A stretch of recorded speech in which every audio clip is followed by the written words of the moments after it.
अभिनंदन बच्चों, कैसे हैं आप सब। पिछली कक्षा में हमने बरसते बादल नामक कविता का अध्ययन शुरू किया था। बच्चों, अब मैं बरसते बादल कविता के चौथी और आखिरी पद्यांश को पढ़ रही हूँ। आप सब ध्यानपूर्वक अपनी अपनी पाठ्यपुस्तकों में देखिए और हर एक शब्द के उच्चारण पर ध्यान दीजिए तथा मेरे पढ़ने के बाद आप सब भी मेरे पीछे पीछे इन पंक्तियों को दोहराइए। पकड़वारी की धार झूलता है मेरा मन, आओ रे सब मुझे घेर कर गाओ सावन। इंद्रधनुष के झूले में झूले मिल सब जन, फिर आए जीवन में सावन मन भावन। छात्रों, उम्मीद है आप सबने हर एक शब्द को दोहराया होगा। चलिए एक बार फिर से इन पंक्तियों को पढ़ते हैं। पकड़वारी की धार झूलता है मेरा मन, आओ रे सब मुझे घेर कर गाओ सावन। इंद्रधनुष के झूले में झूले मिल सब जन, फिर आए जीवन में सावन मन भावन। चलिए अब हम इस पद्यांश में आए पहले दो पंक्तियों का अर्थ और भाव समझेंगे, जो कुछ इस प्रकार हैं। पकड़वारी की धार झूलता है मेरा मन, आओ रे सब मुझे घेर कर गाओ सावन।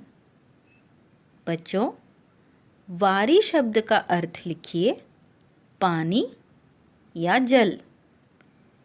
वारी शब्द के पर्यायवाची शब्द हैं जल, नीर, तोय, अम्बु, सलिल, पय। धार शब्द को रेखांकित कीजिए और उसका अर्थ लिखिए धारा। सावन शब्द का अर्थ लिखिए श्रावण का मास, जो आप पहले ही सीख चुके हैं। तो बच्चों, अब हम इन दो पंक्तियों का भाव समझेंगे। इन पंक्तियों में पंत जी कहते हैं कि उनका मन इन जलधाराओं के संग झूला झूलने लगता है। कवि लोगों से कह रहे हैं कि वे उन्हें घेर कर सावन के गीत गाएं। बच्चों, अब आप इस पद्यांश में आए तीसरी और चौथी पंक्ति पर ध्यान दीजिए, जो कुछ इस प्रकार हैं। इंद्रधनुष के झूले में झूले मिल सब जन, फिर आए जीवन में सावन मन भावन। बच्चों, सबसे पहले आप इंद्रधनुष शब्द का अर्थ लिखिए 7 रंगों का बना हुआ एक अर्धवृत्त, जिसे अंग्रेजी में रेनबो कहते हैं। अब आप इंद्रधनुष शब्द के पर्यायवाची शब्द जान लीजिए। इंद्रधनुष के पर्यायवाची शब्द हैं सुरधनु, इंद्रायुध, सप्तवर्ण, सूरचाप, इंद्रजाल। अब आप जन शब्द को रेखांकित कर उसका अर्थ लिखिए लोग, मनुष्य या जनता। अब आप फिर शब्द का अर्थ लिखिए बार बार।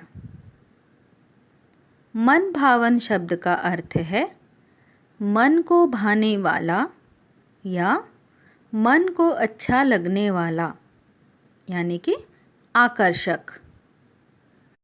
बच्चों, इन 2 पंक्तियों का भाव है कवि वर्षा ऋतु में दिखने वाले इंद्रधनुष रूपी झूले में झूलने का आनंद लेना चाहते हैं। कवि चाहते हैं कि मन को भाने वाला सावन का महीना सबके जीवन में बार बार आए। बच्चों, चलिए अब हम मन भावन शब्द से 2 वाक्य बनाएं। पहला वाक्य है, पहाड़ों का दृश्य बड़ा ही मन भावन था। अगला वाक्य है, बाजार में एक खिलौना मुझे बहुत ही मन भावन लगा। बच्चों, आप सब भी मन भावन शब्द से एक वाक्य बनाकर अपनी उत्तर पुस्तिका में लिखिए। बच्चों, चलिए अब हम इस चौथे और आखिरी पद्यांश का भाव एक बार फिर से समझ लेते हैं। इन पंक्तियों में कवि कहते हैं कि मेरा मन पानी की धाराएं पकड़कर झूलने लगता है।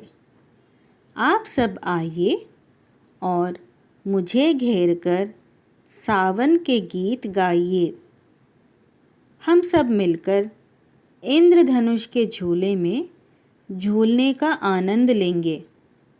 हम अपने मन में यह कामना करें कि मन को भाने वाला सावन हमारे जीवन में बार बार आए।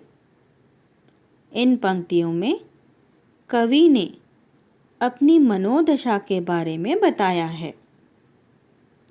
चलिए अब हम इस पद्यांश में आए व्याकरणांश के बारे में जान लें।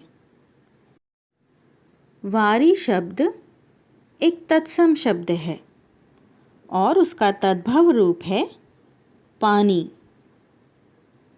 इंद्रधनुष के झूले में झूले मिल सब जन।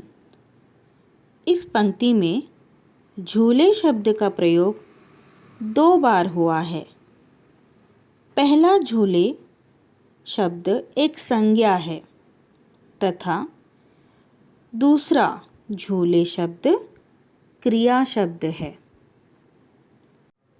बच्चों, इस वीडियो को आप ध्यानपूर्वक 2 से 3 बार देखिए ताकि आप इससे संबंधित प्रश्नों के उत्तर दे सकें।